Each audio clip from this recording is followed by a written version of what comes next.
गम खाने से मनुष्य को थकान नहीं आती बल्कि उसको मुस्कान आती है, इसलिए गम खाना चाहिए। राजनीति में भी कितना गम खाना पड़ता है। पीएम और सीएम का लोग पुतला बनाकर फूंक देते हैं, वो गम खा लेता है। कितने लोग क्या क्या उसके बारे में लिखते हैं यूट्यूब में, और कैसा कैसा कार्टून बना करके पीएम सीएम का फोटो डाल देते हैं। वो सब बर्दाश्त कर लेते हैं और सह करके उसके बाद फिर देश की बागडोर अपने हाथ में ले लेते हैं। महात्मा विदुर कहते हैं, जो लोग ज़्यादा आगे बढ़ना चाहते हैं, हे धृतराष्ट्र, उन लोगों को दो चीज़ों पर कंट्रोल रखना चाहिए। एक तो उनके अंदर जब हर्ष होता है, खुशी होती है, तो खुशी को भी कंट्रोल में रखें। और दूसरे जब क्रोध आता है, गुस्सा आती है कभी कभी, गुस्सा को कंट्रोल में रखें। जो अपनी खुशी को और अपनी गुस्सा को, जो अपने क्रोध को, अपने हर्ष को नियंत्रण में रखता है, वो व्यक्ति राज्य और लक्ष्मी का अधिकारी होता है और भविष्य में उसके जीवन में कोई संकट और आपत्ति नहीं आती है। मैंने कई बार विचार किया कि बहुत से महात्मा लोग भी राजनीति में काम कर रहे हैं, लेकिन सभी महात्मा आगे बढ़ नहीं पाते। पॉलिटिक्स में जाकर के सभी नेता आगे नहीं बढ़ पाते। उसका कारण है उनको गुस्सा बहुत आ जाता है, सहनशीलता कम है, सत्संग सुनते नहीं हैं, साधु संत को मूर्ख समझते हैं और मूर्ख स्वयं बने बैठे हैं। वो समझते हैं साधु को क्या मालूम, साधु को सब मालूम है। साधु तो अगर तुम जो पॉलिटिक्स कर रहे हो उसमें आ जाए तो तुमको थैला लेकर पीछे चलना पड़ेगा, तुम अपने ज़्यादा होशियार समझते हो। तो प्रवचन सुने और सहनशीलता आ जाए तो नेता लाइन में भी आदमी आगे बढ़ सकता है। क्योंकि जिंदगी का कोई भी लक्ष्य छूना है, उसके लिए सहनशीलता की बहुत बड़ी आवश्यकता है। क्योंकि आज अगर सवेरे तुम अपनी पत्नी के गम खा लोगे तो तुम्हारी पत्नी शाम को पश्चाताप करेगी और सोचेगी वास्तव में गलती मेरी थी। अगर गम नहीं खा सकोगे, तड़क भड़क कर दोगे, तो शाम तक तुम्हारी पत्नी मायके में मिलेगी, घर में मिलेगी भी नहीं। और फिर और गम नहीं खाओगे तो बिलासपुर हाई कोर्ट में मिलेगी। बहुत लोगों को ऐसा हुआ है, मेरे से फ़ोन भी आते हैं कि गुरुदेव क्या करूं, ऐसा हो गया।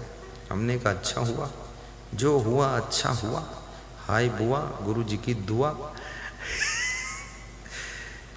गम खा लो। गम खाने से अपना सम्मान सुरक्षित रहता है। पति की भी गम खाओ, सहनशीलता रखो। जो स्त्रियां अपने पति की गम नहीं खाती परिणामदर्शी नहीं है। जो पति तुम्हें मिला है, ऐसा पति दोबारा मिलने वाला नहीं है। यही पति है जो तुम्हें 10 साल निभा लिया है, और दूसरा कोई खतरनाक पति होता तो 10 साल में तुम्हारे 10 टुकड़े कर डालता। कम से कम ये पति है जो तुम रूठ जाती हो तो मना लेता है, तुम उलझ जाती हो तो सुलझा लेता है, तुम दुखी होती हो तो तुम्हें हंसा देता है, तुम बीमार होती हो तो दवा ला कर दे देता है, और तुम्हें तकलीफ में देखता है तो रिलीफ कर देता है। और याद रखना, ऐसे पति की गम खा लो। यदि संबंध बिगड़ गए तो ऐसा पति दोबारा नहीं मिलेगा, दोबारा नहीं मिलेगा। कल मेरे पास में एक लड़की आई, बोल रही थी मैं मेरे पति से अलग हो चुकी हूँ। तो मैंने कहा तो मुझे क्यों बता रही हो, जब अलग हो ही गई तो मतलब ख़त्म हो गया। बोले आप कुछ कर सकते हो क्या? हमने कहा मैं तो सब कुछ कर सकता हूँ, लेकिन तुम करने दो तब तो। बोले क्या करना पड़ेगा? हमने कहा पहले तो ये बाल कटाओ, तुम ये बाल जो उलट पलट लटका के रखी हो ये कटाओ, सादा भेष बनाओ, सिर पे धोती रखो। तुम तो हमारे सामने ऐसी खड़ी हो जैसे कोई सुपर्णखा आई है। तो हंसने लगी और तुरंत धोती सिर पे ढाका। हमने कहा एक गुरु के पास में मर्यादा से जाना चाहिए, कैसे खड़ी हो तुम? तो उसका चाचा आ गया, बोला कि इसको जो है मत समझाओ आप गुरुजी, इसको सोनबैरी आश्रम में ये आएगी तो वहाँ समझा देना। तो भी उसने कहा कि मैं उस पति के साथ रहना नहीं चाहती हूँ। तो हमने कहा फिर किसके साथ रहोगी? बोले यही निर्णय नहीं कर पा रही। तो हमने कहा याद रखना, एक हाथ ताली नहीं बाजे, ना मानो तो बजा देखो। एक हाथ से ताली नहीं बजती, कुछ आपकी भी गलती है। जब रिश्ते बिगड़ने लग जाएं, संबंध गड़बड़ होने लग जाएं, तो दोनों महानुभावों को अपने अपने भीतर झांक कर देखना चाहिए कि हमारे अंदर कहाँ मिस्टेक है। उस मिस्टेक को करेक्शन करना चाहिए और गुरु जी के डायरेक्शन में अपने जीवन को सुधारना चाहिए। तो फिर से जिंदगी के रिश्ते मजबूत हो सकते हैं, मजबूत हो सकते हैं। क्योंकि दुनिया में कहीं भी रहो, रिश्तों के बिना रह नहीं सकते। जैसे हम तो संसार छोड़ दिए, संत हो गए, तो पत्नी का रिश्ता, पुत्र का रिश्ता सब खत्म हो गया। खत्म क्या, वो बना ही नहीं, बनाए नहीं, बना नहीं ऐसी बात नहीं, बना ही नहीं, उसका लफड़े खत्म। लेकिन फिर रिश्ता बन गया, शिष्य का रिश्ता। देखो, एक गुरु का रिश्ता, मेरा गुरु है, मेरे शिष्य हैं, मेरे गुरु भाई हैं, मेरे भक्त हैं। अब ये रिश्ता अंदर से आ गया। फिर कर्मचारी भी साथ में, उससे भी रिश्ता जुड़ गया। वो देखो कैमरा चला रहा, ये कर्मचारी है, ये भजन गा रहे हैं, ब्रह्मचारी है, ये भगत बैठे, ये सदाचारी है, और ये महिलाएं बैठी, ये भंडारी है। तो रिश्ता तो जुड़ गया। रिश्ता के बिना तो कोई बच नहीं सकता है। अब रिश्तों में अगर मधुरता घोल दोगे तो रिश्ते तुमको शांति भी देंगे, और रिश्तों में अगर जहर घोल दोगे तो रिश्ते तुम्हारी जिंदगी को उथल पुथल कर देंगे, बिगाड़ देंगे। इसलिए रिश्तों को मधुर हमेशा बनाना चाहिए, और इसके लिए स्वयं भी थोड़ा झुक जाना चाहिए, विनम्र हो जाना चाहिए, गम खा लेना चाहिए। रिश्ता का अंत करने वाला अहंकार होता है, और अहंकार के कारण रावण का विनाश हुआ, कंस का विनाश हुआ, दुर्योधन का विनाश हुआ। तो हम क्यों रावण बने, क्यों कंस बने, क्यों दुर्योधन बने? हमको तो राम बनकर रहना चाहिए, कृष्ण बनकर रहना चाहिए, ताकि रिश्ते हमारे मजबूत बने रहे। जय जय। बहुत अच्छा है। मैं भी देखता हूं जो आपका पुत्र है, ये कितने सौभाग्य से पुत्र मिला है। कितने पति पत्नी बड़ा मेहनत करते हैं, ना पुत्र होता ना पुत्री होती है। वो कहते हैं बहुत दवा किया हूँ, और मंदिर मंदिर में दुआ लिया हूँ, अब गुरुदेव आप ही आशीर्वाद दे दो, कम से कम एक बाल गोपाल हो जाए, ना पुत्र हो तो पुत्री ही हो जाए, कुछ हो जाए। इसलिए पुत्र पुत्री को भी ध्यान देना चाहिए। आपके जन्म के लिए आपके माता पिता ने कितनी मन्नत किया है, मेहनत किया है, कितना उन्होंने कहाँ कहाँ दुआएं मांगी हैं, कहाँ कहाँ मत्था टेका है, कहाँ कहाँ जा करके तुम्हारे माँ बाप रोए हैं, कहाँ कहाँ आशीर्वाद लिया है, तब जा करके तुम्हारा जन्म हुआ है। अब जन्म लेने के बाद अपने माता पिता को अपनी तरफ से कोई ऐसी भूल न करना जिससे कि उनको रोना पड़े।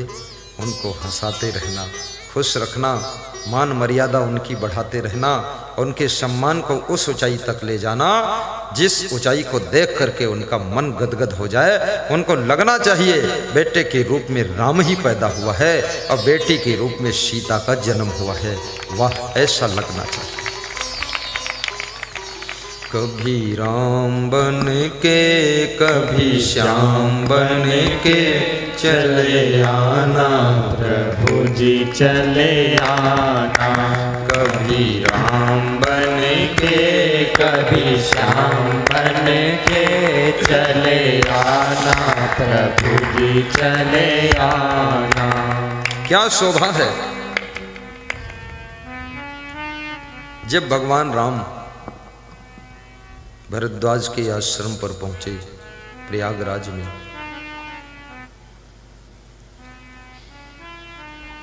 भरद्वाज ऋषि ने कहा कि आओ राम बैठिए। बैठने के बाद परिचय पूछा, आपका परिचय क्या है? तो राम कहते हैं, मैं महाराजा दशरथ पुत्र राम हूँ। पिता का नाम लिया पहले। आजकल बच्चों से पूछो तुम्हारा परिचय क्या है, बोलते मैं ढिंकू हूँ। ढिंकू, कोई कहता पिंकू, कोई कहता है चक्कू। कैसा कैसा नाम लोग रखते हैं। बाप का नाम गायब कर दिया है, बाप का नाम भी लो। अभी बलराम जी ने पूछा कि पिताजी का फोटो है, तो हमने कहा लाओ कुर्सी पर रखो, कुर्सी के सामने रखकर उसको माला पहनाओ, तो फोटो हमको भी लाओ, हम भी उसको स्पर्श करेंगे। धन्य है वो पिता, धन्य है वो माँ जिसने ऐसे 5 पुत्रों को जन्म दिया, जिनके अंदर भक्ति का फूल खिला।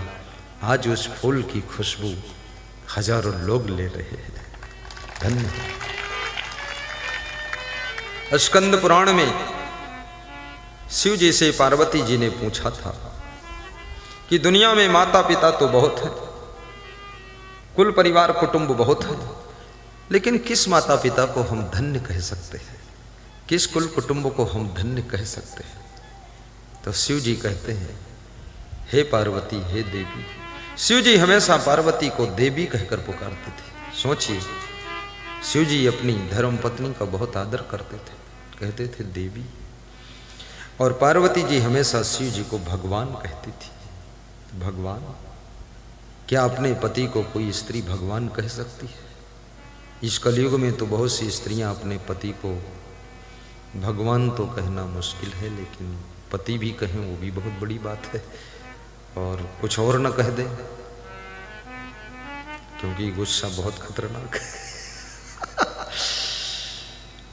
पार्वती जी शिव जी का बहुत आदर करती है और उनको भगवान कहती है। वास्तव में एक भगवान तो वो है जो सृष्टि की रचना करता है या सृष्टि की रक्षा करता है, जिसको आप मानते हो, लेकिन नारी के लिए दूसरा भगवान तो पति देव ही उसका भगवान है, और तीसरा गुरुदेव। गुरुदेव भी भगवान के रूप होते हैं, इसलिए पति का हमेशा आदर करिए। और शिव जी बहुत ज्ञानी हैं, बहुत वक्ता हैं, विद्वान हैं।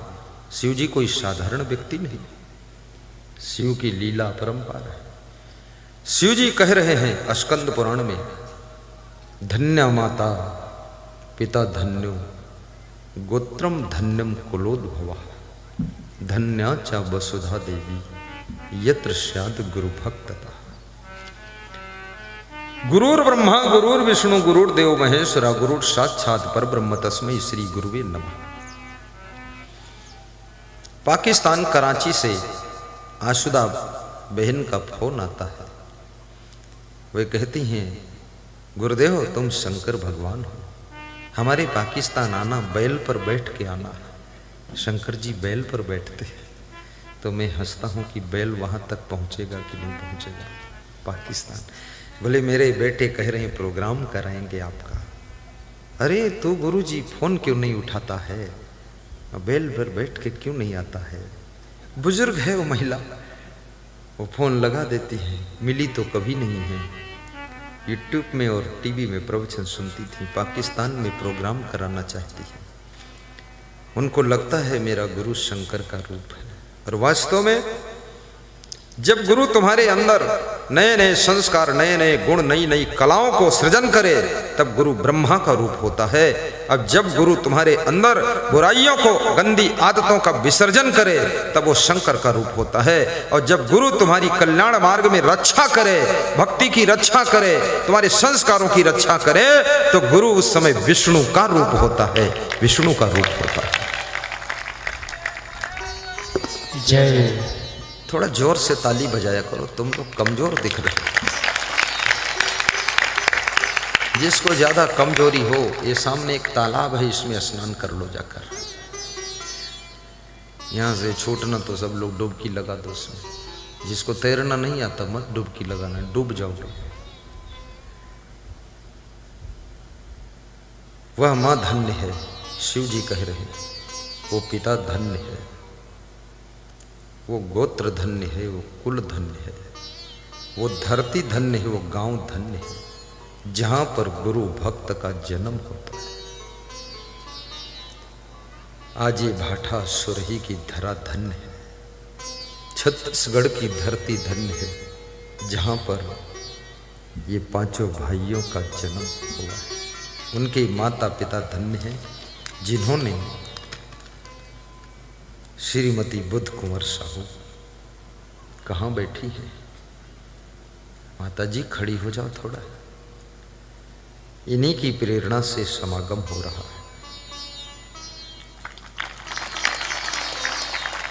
मुस्कराइए, खुश हो जाइए माता जी, थोड़ा हंसिए। हाँ, हंसना भी पड़ेगा। वो सोच रही है कैसा गुरु है, कहता हंसिए। अब हंसिए, वो बैठ जाओ बैठ जाओ। नहीं, हंसना चाहिए। आपने घोड़े को देखा होगा, घोड़ा बीच बीच करता है ही। उसकी पीठ पर जो बैठे हैं लोग, एक बैठे, दो बैठे या इक्का हो, तांगा हो, उसमें घोड़ा चलता है तो बीच बीच करता है ही। वो हंसता है, हंसने से एनर्जी तैयार होती है। ऐसे तुम भी ही कर सकते हो, क्योंकि तुमको भी तो परिवार का तांगा खींचना है। परिवार का तांगा खींचते खींचते तुम तंग हो गए हो, तो ही कर दिया करो तो एनर्जी बन जाएगी। हंसने से बॉडी के अंदर न्यू एनर्जी एक्टिव हो जाती है और हंसने से बुद्धि भी कुशाग्र हो जाती है। और एक बार हंसने से नहीं, हर आधा घंटे में हंसो और खुश तो हमेशा ही रहो। दुनिया में तुम्हारा कुछ नुकसान तो है ही नहीं। उस समय की सोच लो जब तुम्हारा जन्म हुआ था, तब न तुम्हें ज्ञान था, न बुद्धि इतनी थी, न शरीर इतना बड़ा था। आज तुम्हारे पास क्या नहीं है?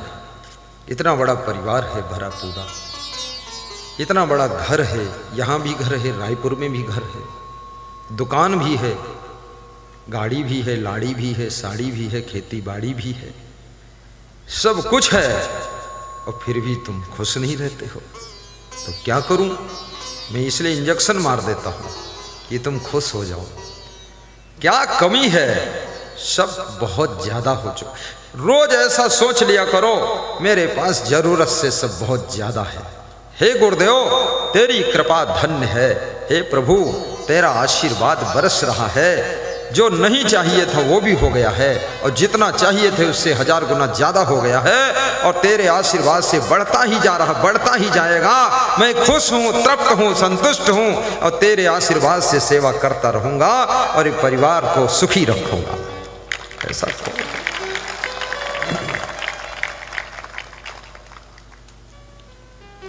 हमारा धर्म हो सेवा, हमारा कर्म हो सेवा, हमारा धर्म हो सेवा, हमारा कर्म हो सेवा।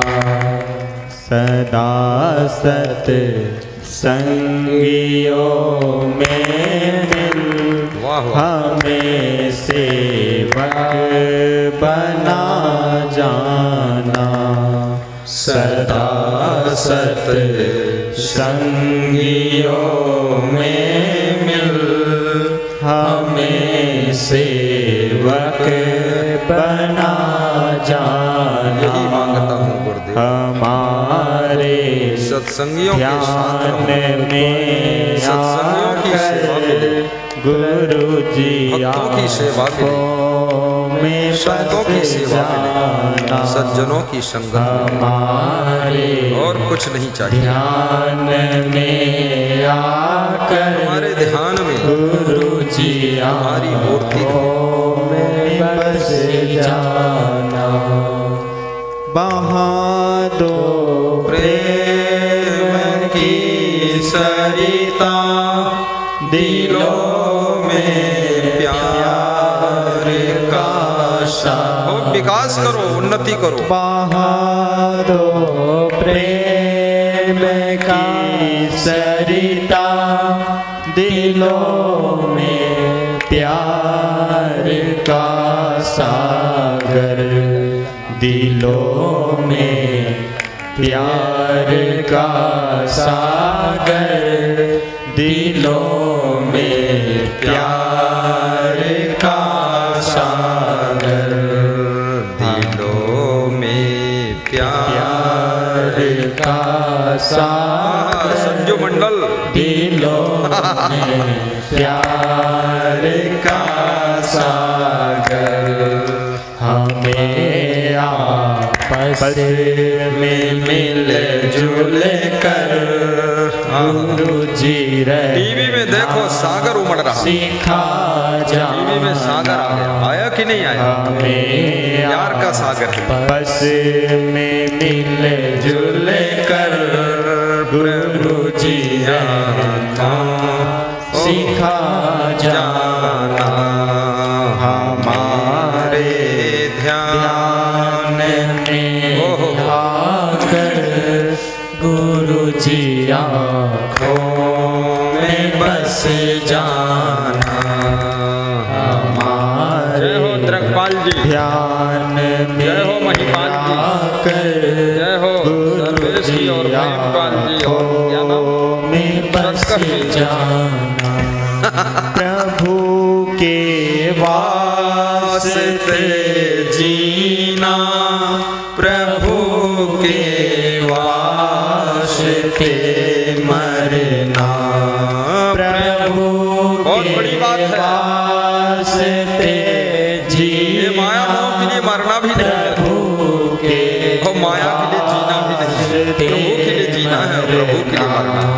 प्रभु पे जा फिदा करना गुरु जी हमको सिखा जाना प्रभु पे जा फिदा करना गुरु जी हमको सिखा जाना हमारे ध्यान में आकर गुरु जी आँखों में बस जाना भरा तम है मेरे मन में परम ज्योति जला जाना भरा धन्यवाद योगेश कमांडो, है मेरे अखिलेश कमांडो, मन में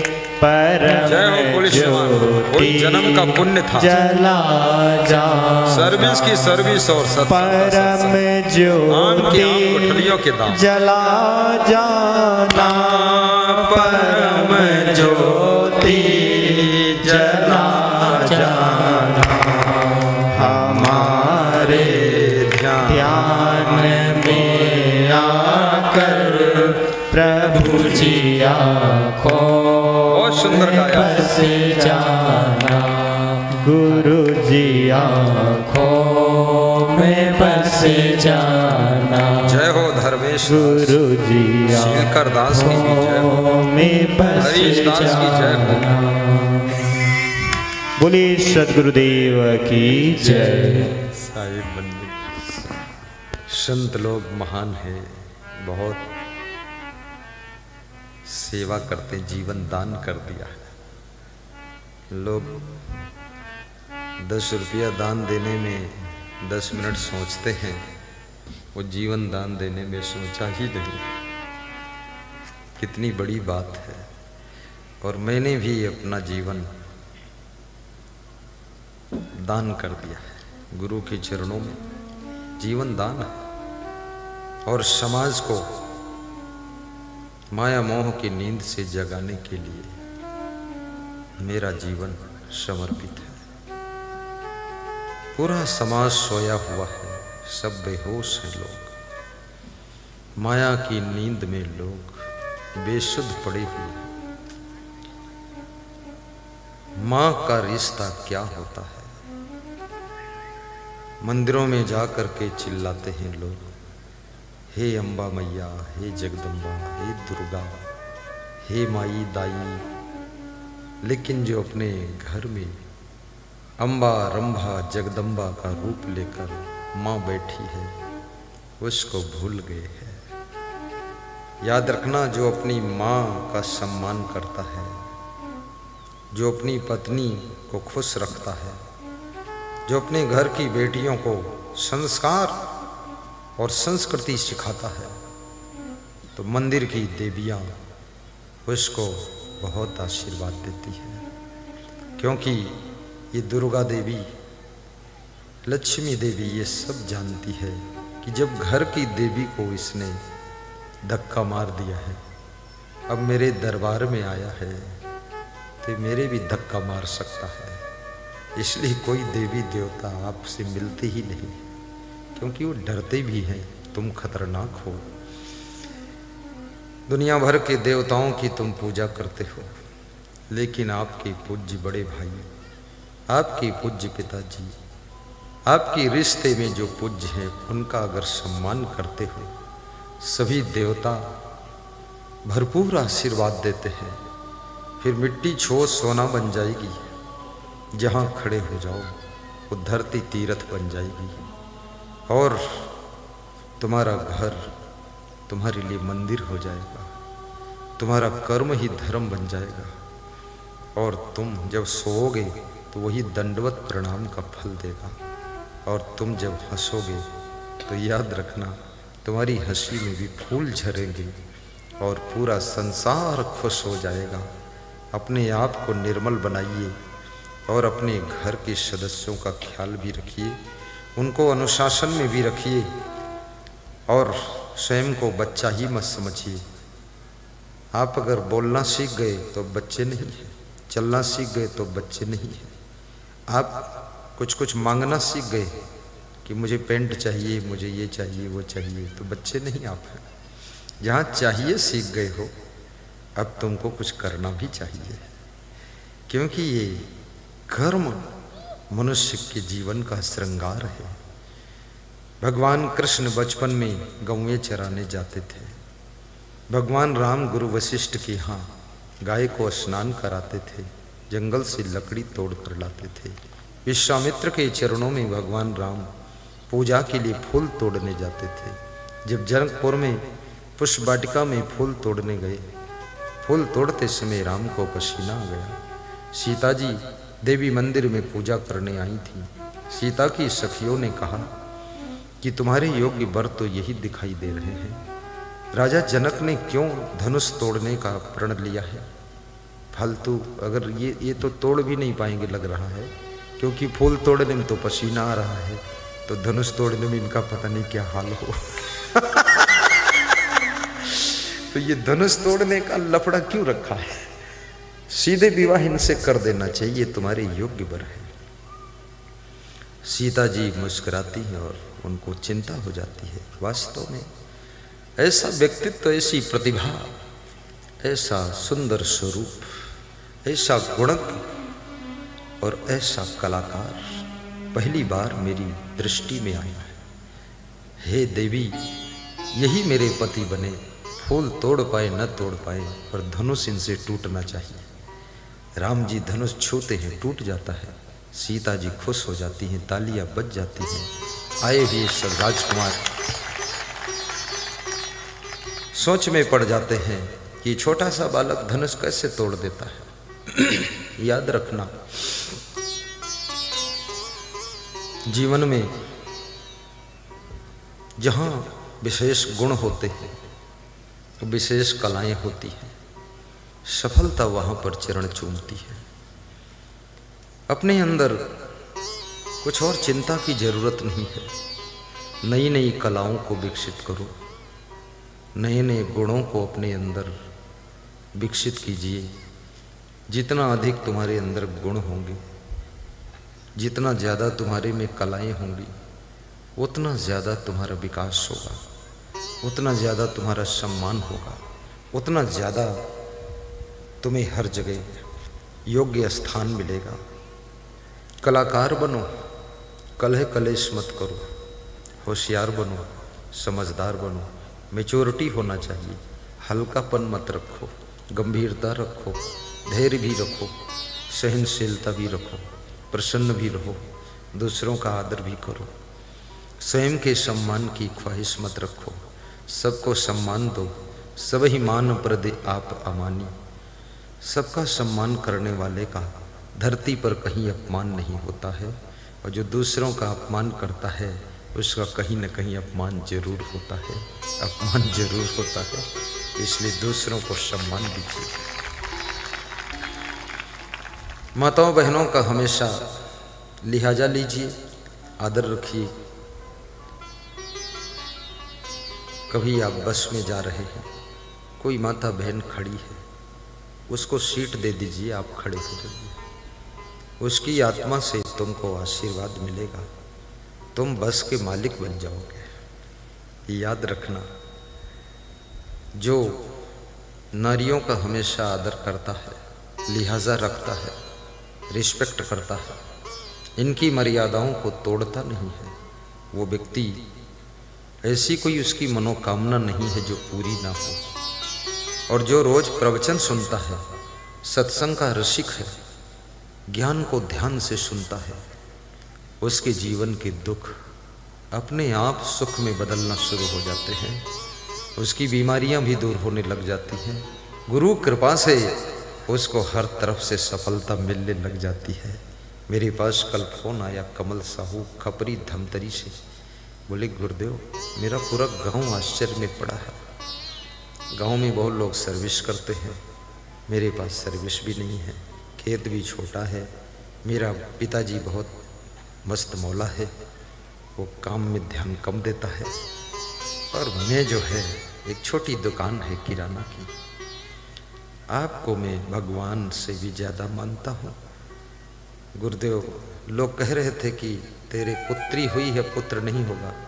मैंने कहा अगर असंग देव में श्रद्धा मेरी है तो होगा जरूर। बोले पुत्र भी हो गया और 3-4 ट्रक भी हो गए और 10-12 लाख की नई कार लाया हूँ। अब आप बताओ और उन्नति करूं क्या? तो हमने कहा और ट्रक ले लो 2-4। धन कमा तो इतना कमा कि धन कमाने की हद कर दे। धन कमा तो इतना कमा कि धन कमाने की हद कर दे। अगर पीढ़ी दर पीढ़ी से घर में गरीबी है तो उस गरीबी को भी तू रद्द कर दे, गरीबी को भी तू रद्द कर दे। जय जय जय। मध्य प्रदेश डिस्ट्रिक्ट देवास की महान भक्त श्री विक्रम सिंह का फोन आया सुबह। कह रहे थे गुरुजी 17 एकड़ जमीन लिया हूँ, 2 एकड़ आपके नाम से। तो मैंने कहा मेरे नाम से क्यों लिया? बोले मतलब 2 एकड़ का जो प्रॉफिट है वो आपको दान करूँगा। तो हमने कहा अभी तो अपनी फैमिली संभालो। बोले 15 एकड़ में फैमिली। तो हमने कहा अच्छा। बोले प्रमोद शुक्ला आपके महान भक्त हैं और हम दोनों भक्त मिल करके 2 एकड़ का प्रॉफिट आपको देंगे, 15 एकड़ में आधा आधा हम बांट लेंगे। तो बोले 90,000 प्रॉफिट होगा साल में आपका। तो हमने कहा सब पहले ही बताए दे रहे हो, कहीं कम हुआ तो बोले बता इसलिए रहा हूँ कि अपनी तपस्या भी लगाए रहना, ताकत लगाए रहना। अपने बिजनेस में गुरु को भी स्थान दीजिए, अपने खेती बाड़ी में भी स्थान दीजिए। अपने घर का सबसे श्रेष्ठ सदस्य गुरु को मानिए और गुरु के प्रवचन को ही मार्गदर्शन समझिए और अपने जीवन में गुरु को सच्चा साथी मानिए। मित्रों में सबसे श्रेष्ठ मित्र उनको मानिए और याद रखना पिता तो पिता है ही, गुरु तो परम पिता है, परमात्मा का रूप होता है। मेरे पास एक सज्जन ने फोन किया, उत्तर प्रदेश डिस्ट्रिक्ट अलीगढ़, मुकेश जाट। बोले स्कूल खोल दूं गुरुदेव? हमने कहा बिल्कुल मत खोलना। और कुछ नहीं पूछा, मैंने मना कर दिया मत खोलना। बोले क्यों गुरुदेव? फायदा होगा। हमने कहा 10 लाख का तुम्हारा नुकसान होगा इसमें। गांव में स्कूल खोलोगे, परिचित वाले बच्चे पढ़ने आएंगे, फीस मांगोगे, फीस कोई देगा नहीं। ज़्यादा टाइट करोगे, नाम कटा के दूसरे स्कूल में चले जाएंगे। तो जो बच्चे भी नहीं होंगे तो शिक्षकों को वेतन कहाँ से दोगे? तुम लफड़े में फंसो मत। तो बोले कि जिसका स्कूल है वो हमको दे रहा है। हमने कहा वो इसलिए दे रहा है, वो चला नहीं पा रहा है, बर्बाद हो चुका है, तुम बर्बाद हो जाओगे। ज़्यादा परिचितों के बीच में कोई बिजनेस ज़्यादा चल नहीं पाता है। लोग उधार मांगते हैं, दोगे नहीं तो रिश्ता टूट जाएगा। और दोगे तो दोबारा लौट के नहीं आएंगे, तो रिश्ता टूट जाएगा। बड़ी समस्याएं लोग पैदा करते हैं। इसलिए कभी भी किसी से उधार लो, उसको 1 रुपया ज़्यादा वापस करो, ताकि दोबारा आपको 1000 गुना उधार मिल सके। और कभी अपने खास व्यक्ति से भी सामान खरीदो, उसको बराबर पेमेंट कर दो, क्योंकि याद रखना हम सब उसके खास हैं। अगर सब उसका सामान ले ले करके डुबा देंगे तो हमारे मित्र का क्या हाल होगा, वो तो बर्बाद हो जाएगा। और मित्र को बर्बाद करना मित्र का काम नहीं, ये शत्रु का काम है। हम मित्र हैं, हम उनके प्रेमी हैं, इसलिए दूसरी दुकान पर सामान खरीदोगे फ्री तो नहीं मिलेगा, लेकिन अपने मित्र की दुकान से खरीदो, 1 रुपया कम भी ले रहा है, समय पर दे भी रहा है, धन्यवाद दीजिए और उसको फुल पेमेंट दीजिए कि धन्य हो आप। समय के महत्व को समझिए। सेवा बहुत बड़ा धर्म है। सेवा धर्म कठिन जग जाना। शास्त्र कहते हैं संसार में सेवा धर्म कठिन है, क्योंकि सेवा वही कर सकता है जिसके अंदर आलस्य नहीं होता है। आलस्य को जो मिटा सकता है वो सेवा कर सकता है। जिसके अंदर अभिमान नहीं है वो सेवा कर सकता है, क्योंकि अभिमानी व्यक्ति जूठी थाली धोने में ही उसको प्रॉब्लम आ जाएगी। सेवा अभिमान से मुक्त आत्मा, लोभ से मुक्त आत्मा, आलस्य से मुक्त आत्मा ही कर पाती है। और सेवा वह सीढ़ी है जिस पर चढ़ करके मनुष्य स्वर्ग को प्राप्त करता है। हमारा धर्म हो सेवा, हमारा कर्म हो सेवा। गौ माता की भी सेवा कीजिए। सेवा करने से तुम्हारा भाग्य उदय होगा। जो साधारण भाग्य है ये बहुत प्रबल भाग्य हो जाएगा।